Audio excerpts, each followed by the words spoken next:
दोस्तों, कहानी की शुरुआत होती है 1928 न्यू जर्सी में। यहाँ लड़की बी अपने बॉयफ्रेंड के साथ एक म्यूजियम में घूम रही थी। तो बी को एक आदत है कि जो चीज छूने से उसे मना किया जा रहा है उसे वो छूनी ही है। और इसी बीच उसके सामने एक रेस्ट्रिक्टेड एरिया आया जहाँ एंटर नहीं कर सकते। तो बी को अब इस एरिया में जाना ही था। वो अपने बॉयफ्रेंड के बिना ही यहाँ घुस गई और यहाँ उसके सामने आती है एक रिंग। बी ने इस रिंग का आधा हिस्सा उठाया तो तभी वहाँ एक सिक्योरिटी ऑफिसर आ गया। वो बी को यहाँ से निकालता है, जिस वजह से बी वो आधी रिंग वापस नहीं रख पाती। वो रिंग के साथ ही म्यूजियम के बाहर आ गई और बाहर ही उसका एक्सीडेंट हो गया। कहानी शिफ्ट होती है 2024 में। एक लड़का कोल अपनी मोम के साथ एक नए घर में शिफ्ट हो रहा था, पर जैसे वो इस घर के अंदर घुसा उसे म्यूजिक सुनाई दिया। कोल ऊपर जाता है, यहाँ एक ग्रामोफोन चल रहा था। कोल ने इसे बंद किया तो उसके पीछे से ही कुछ आवाज आई और ऐसा ही सेम कुछ देर बाद भी होता है। कोल वापस ऊपर आया, यहाँ एक पेंटिंग गिरी पड़ी थी और ये काम बी का है जो अब एक भूत बन चुकी थी। अगले दिन कोल अपने नए स्कूल में जाता है। वो एक इंट्रोवर्ट था जो पता होने के बाद भी टीचर के सवालों के जवाब नहीं देता।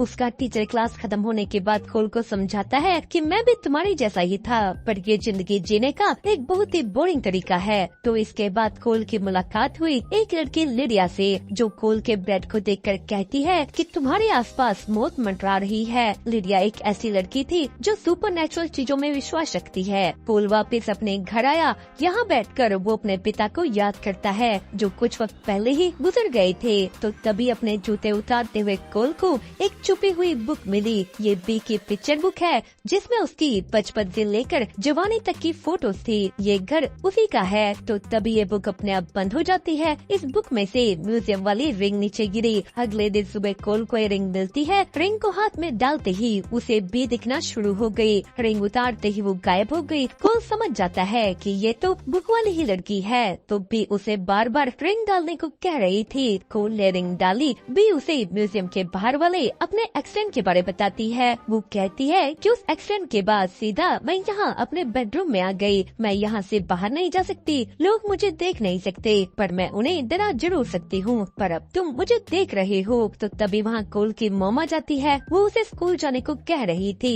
कोल स्कूल के लिए निकलने लगा। बी कहती है कि मैं तुम्हारा इंतजार करूंगी। तो कोल ने कहा कि तुम सच नहीं हो और ये सब बस मेरा वहम है। कोल रिंग यहीं रखकर स्कूल चला गया। पर जब वो वापस आया, उसकी मॉम बैठकर उसकी और उसके डैड की गिटार वीडियोस देख रही थी। वो वीडियो देख रोने लगी। कोल चुपचाप ऊपर चला गया। वो चेक करने के लिए रिंग डालता है तो अब की बार रिंग डालते ही बी सामने नहीं आती क्योंकि वो उसके क्लोजेट में है। कोल उसे देख फिर डर गया। बी कहती है डरो मत, हम साथ में बॉन्ड कर सकते हैं, अलग अलग क्राइम सोल्व कर सकते हैं, कम से कम हम दोस्त तो बन ही सकते हैं ना। मेरे पास इतने टाइम तक कोई भी बात करने को नहीं था, पर कोल ने साफ मना कर दिया। वो रिंग उतार कर वापस रख देता है तो बी आसपास की चीजें छेड़ने लगी। कोल को मजबूरी में उससे बात करनी पड़ी। बी रूम में लगे म्यूजिशियंस के पोस्टर्स देख रही थी। उसे भी कोल की तरह म्यूजिक पसंद है। यहाँ तक कि बी के पेरेंट्स भी म्यूजिशियंस ही थे। तो बी कोल से उसके गिटार के बारे पूछती है, पर कोल ने अपने पिता की मौत के बाद गिटार बजाना छोड़ दिया था। वो अपनी मॉम से भी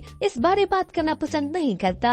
पर तभी बी आकर यहाँ चीजों से छेड़छाड़ करने लगी। ये देखकर कोल उसे कहता है कि ठीक है, मैं तुम्हारा दोस्त बन जाऊंगा, बस तुम मेरी मॉम के सामने कुछ नहीं कर सकती। वो अभी बहुत चीजों से जूझ रही है और मैं नहीं चाहता कि 100 साल पुरानी भूत उन्हें डराए। तो 100 साल पुरानी भूत सुनकर भी कहती है कि क्या मतलब 100 साल। यहाँ बी को पता लगता है कि उसे मरे हुए 100 साल से भी ऊपर हो चुके हैं। वो ये जानकर दुखी हो जाती है, पर उसने कहा कि तुम्हें मुझे सब बताना होगा कि 100 साल में क्या क्या हुआ। पर तभी उसे कुछ और पता लगा। वो कोल के साथ इस घर के बाहर भी निकल सकती है। जहाँ भी ये रिंग जाएगी बी वहाँ जा सकती है। वो खुश हो गई। बी ने कहा कि अब तुम्हें मुझे हर जगह लेकर जाना होगा। कोल और बी साथ में घूमने लग गए। कोल उसे नई नई चीजें दिखाता है। बी को अपनी आंखों पर विश्वास नहीं हो रहा था। वो दोनों मशहूर म्यूजिक एल्बम्स के बारे जानने लग गए, डांस के बारे जानने लग गए। कोल बी को नई नई टेक्नोलॉजी दिखाता है और इन्हीं सब में वो दोनों अच्छे दोस्त बन गए। बी बैठकर एक प्लेन को देख रही थी। वो कहती है कि मुझे हमेशा से एक पायलट बनना था, पर लड़कियां पायलट नहीं बनती। तो कोल उसे फीमेल पायलट्स के बारे बताने लग गया और इसी सब में उनके हाथ करीब आए। ये देखकर कोल उड़ जाता है। तो अगले दिन वो दोनों कोल के स्कूल पहुंच गए। अपने वक्त में बी भी यहीं पढ़ती थी और यहीं उनकी मुलाकात होती है लिडिया से। वो कोल को कहने लगी कि मुझे तुम्हारे पास से बड़ी ही अच्छी वाइब आ रही है। वो बी को महसूस कर पा रही थी। लिडिया ने यही कोल के पास वो रिंग देखी, पर कोल अजीब बिहेव करने लग गया। तो दूसरी तरफ बी पहुंच गई थी म्यूजिक रूम में। वो बैठकर पियानो बजाने लगी। पास में ही गिटार भी पड़े थे।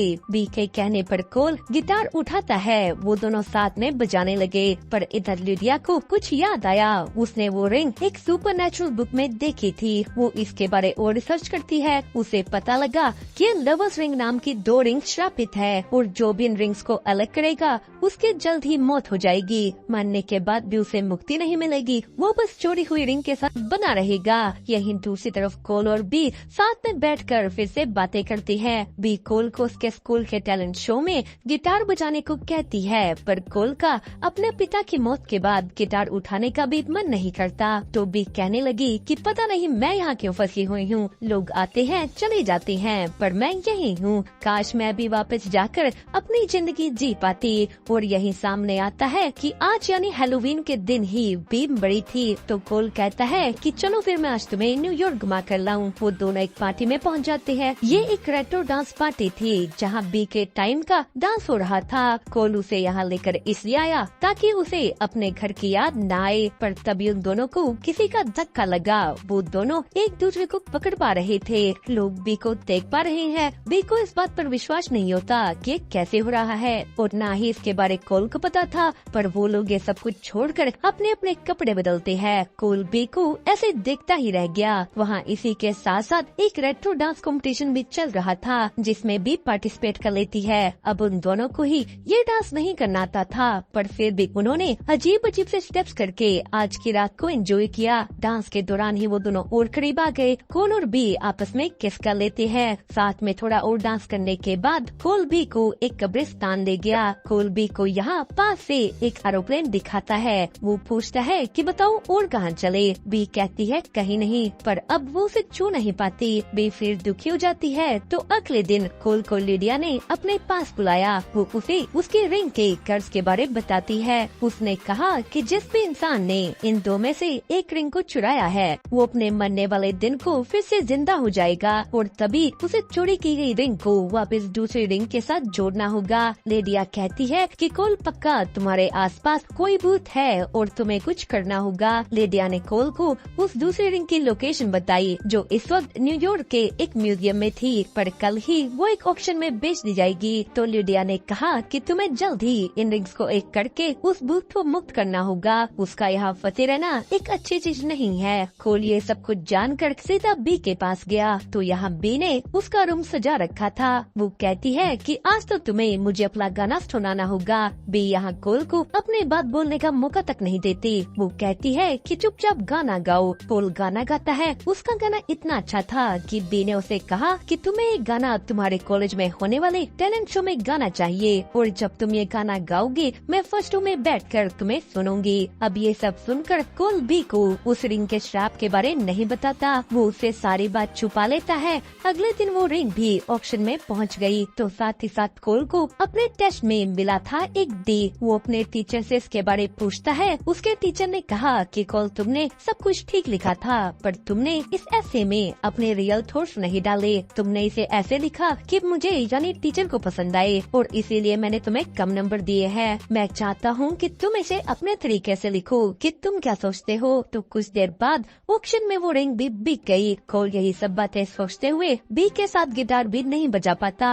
और तभी बी को उसके फोन में लिडिया का आया मैसेज दिखा जो उससे ऑक्शन के बारे पूछ रही थी। बी कोल से इसके बारे पूछती है। कोल ने बी को सब बताया। वो उसे रिंग के कर्ज के बारे बताता है। बी ये जानकर खुश हो गई कि अब उसे एक भूत बनकर नहीं रहना होगा। वो उससे पूछती है कि दूसरी रिंग कहाँ है। तो कोल बी को जाने नहीं देना चाहता था। वो कहता है कि हम ऐसे ही साथ में ठीक है, पर बी आजाद होना चाहती थी। वो कहती है कि तुम धीरे धीरे बूढ़े होकर मर जाओगे और मैं ऐसे ही यहाँ फंसी रह जाऊंगी। वो पूछती है कि बताओ रिंग कहाँ है। कोल ने कहा वो रिंग एक ऑक्शन में बिक गई। तो बी ये बात जानकर गुस्सा हो जाती है कि तुमने मुझे उस ऑक्शन के बारे क्यों नहीं बताया, तुमने मुझसे क्यों छुपाया। तुम्हारे पास ऐसा करने का कोई हक नहीं था, बल्कि तुम तो ये सब ठीक कर सकते थे। बी कोल को रिंग उतार उतार कर चले जाने को कह देती है। कुछ देर बाद वहाँ लिडिया आई। उसने पियानो को अपने आप बजते देखा। मुँह पास आती है, उसे वो रिंग मिली। रिंग डालकर लिडिया बी को देख पा रही थी। तो दूसरी तरफ कोल अपने घर पहुँचता है। वो बहुत ही दुखी था, जो देखकर उसकी मॉम उसके पास आई। वो दोनों यहाँ पहली बार कोल के पिता के बारे बात करते हैं। दोनों अपनी अपनी फीलिंग्स एक दूसरे के सामने लाए कि कैसे वो दोनों ही उन्हें मिस कर रहे हैं। कोल की मॉम उसे समझाती है कि बेटा मुझे पता है कि तुम्हारे डैड एकदम से ही हार्ट अटैक की वजह से चले गए, पर हमारे पास उनकी मेमोरीज है। मान लो अगर मैं तुम्हारे डैड से कभी मिली ही ना होती तो मेरे पास उनके साथ की इतनी अच्छी मेमोरीज भी ना होती। मूक कहती है कि मुझे तुम्हारे डैड को मिस करना मंजूर है, क्योंकि इससे मुझे ये पता लगता है कि मैं उन्हें प्यार करती हूँ। इससे कोल को भी समझ आया कि उसे बी को जाने देना होगा। वो उसे अपने पास ऐसे नहीं रख सकता। अगर वो उसे प्यार करता है तो उसे उसकी यादों के साथ ही अब अपनी जिंदगी बितानी होगी। यहीं इधर लिडिया बी को बताती है कि कोल तुम्हें बहुत ही ज्यादा पसंद करता है और इसी वजह से वो तुम्हें जाने नहीं देना चाहता। वो इस वक्त बहुत अकेला है और इसी वजह से वो चाहता है कि तुम हमेशा उसके साथ रहो।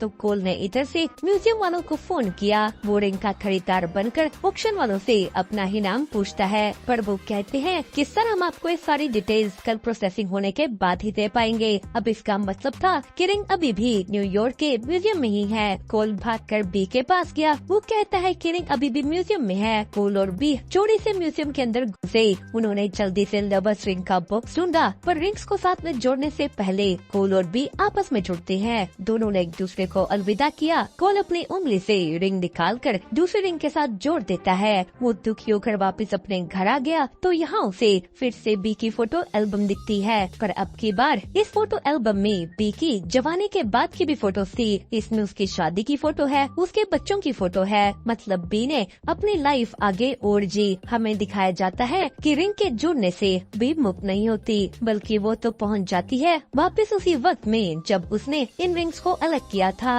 अब की बार वो रिंग्स को आपस में वापस जोड़ देती है। बाहर उसका एक्सटेंड होने से भी बच गया। तो इधर कोल अच्छी तरह अपना असाइनमेंट पूरा करता है। उसने ऑडिटोरियम में जाकर बी को दिया गिटार बजाने वाला प्रॉमिस भी पूरा किया। तो इधर 1923 में बी भी उसी ऑडिटोरियम में थी। वो भी स्टेज के सामने आकर कोल को याद करती है। और दोस्तों इसी के साथ ये कहानी हुई यहीं पर खत्म। आपको इसकी एक्सप्रेशन कैसी लगी हमें कमेंट करके जरूर बताना। साथ ही साथ वीडियो को लाइक और चैनल को सब्सक्राइब करना मत भूलिएगा।